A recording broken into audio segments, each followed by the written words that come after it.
मेरे से मेरे एक प्रिय दीपिका धकाल फ्रॉम नेपाल की दीपिका धकाल नाम के लड़के ने मुझसे प्रश्न किया कि महाराज आप तो बहुत बार नेपाल आए हैं, तो क्या आप हमारे गुरु महाराज को जानते हैं? तो मैंने कहा हाँ, तुम्हारे गुरु महाराज राजेश्वर गिरी से मेरा पुराना संबंध है।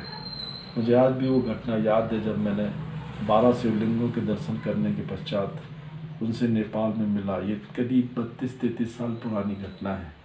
गिरी संप्रदाय नागा संप्रदाय होती है, हम औघड़ संप्रदाय के हैं, और योगी संप्रदाय भी होती है। मैं उनके साथ दर्शन करने के बाद वो मुझे पहचानते थे, तो बोले महाराज आपको सबसे पहले मुक्ति धाम के दर्शन करने चाहिए, क्योंकि मुक्ति धाम के दर्शन करने के पश्चात ही किसी आदमी को मोक्ष मिलता है। मैं मुस्कुरा दिया, तो मैंने कहा मैं तो देखा नहीं हूँ, चलोगे कि आप साथ में?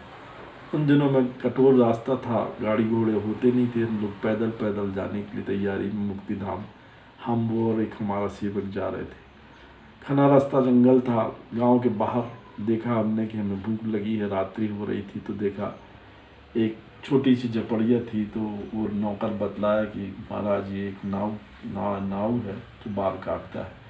मुझे भी याद आया कि हमको उसके दर्शन बगैर मुंडन किए तो जा नहीं सकते थे, तो मैंने कहा रात यहीं रुकते हैं। उनको खाने का सामान दिया। उस समय मेरे पूरे बाल जो पीछे के थे वो घुंघराले हो जाते थे। मैंने मुंडन कराया, बड़ी बड़ी जटाएं थी मेरे सिर पे। तो जब रात को हम रुके, सब जान लगे, तो उसने बोला कि महाराज हमको ये बाल दे दीजिए। मैंने कहा बालों करे क्या, ये तो किसी काम के नहीं है। बोले नहीं, ओघड़ के बाल भी काम के होते हैं, आप समझते नहीं हैं। मैंने कहा ठीक है। उसने समस्याएं बताई कि मेरी 2 लड़कियों की शादी नहीं हो रही है, लड़का बेरोज़गार है, दोनों लड़के बेरोज़गार हैं।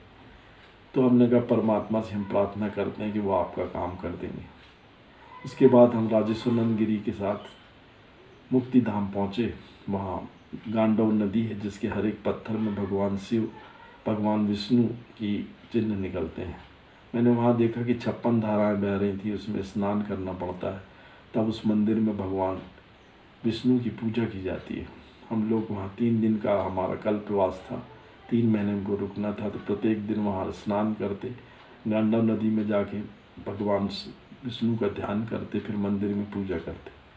ओम नमो नारायण मंत्र हमें मालूम था, जो हमें बताया गया था। हमने अपनी वहाँ साधना 3 महीने में पूरी की। बहुत अच्छा लगा, ऐसा लगा कि परमात्मा हमारे पास है। जब हम लौट रहे थे तो हमने देखा कि वो जो जहाँ पे उस मकान था, वहाँ तो पक्का ऊंचा मकान बन गया है। हमने उससे पूछा कि क्या हुआ। बोलने लगे कि महाराज आपने जो आपको जटा दी थी, वहाँ पे हमने घर में रख दी, उससे मुझे कहीं से आकस्मिक धन प्राप्त हुआ और वो हमारी बच्चियों की शादी हो गई, लड़के भी नौकरी में लग गए। आप तो परमात्मा हो। मैं मुस्कुराया, मैंने कहा मैं परमात्मा नहीं हूँ। मुझे याद आया कि हिंदुस्तान में भी तिरुपति बालाजी एक जगह है जहाँ लोग मुंडन कराते हैं और भगवान को सोना चढ़ाते हैं। उसका रहस्य ये है कि तिरुपति बालाजी में यदि 1 ग्राम सोना चढ़ाया जाएगा तो वो 100 ग्राम लौटा देंगे। यदि 1 किलो चढ़ाओगे तो 100 किलो लौटा देंगे, क्योंकि भगवान विष्णु का कर्ज है परमात्मा पे।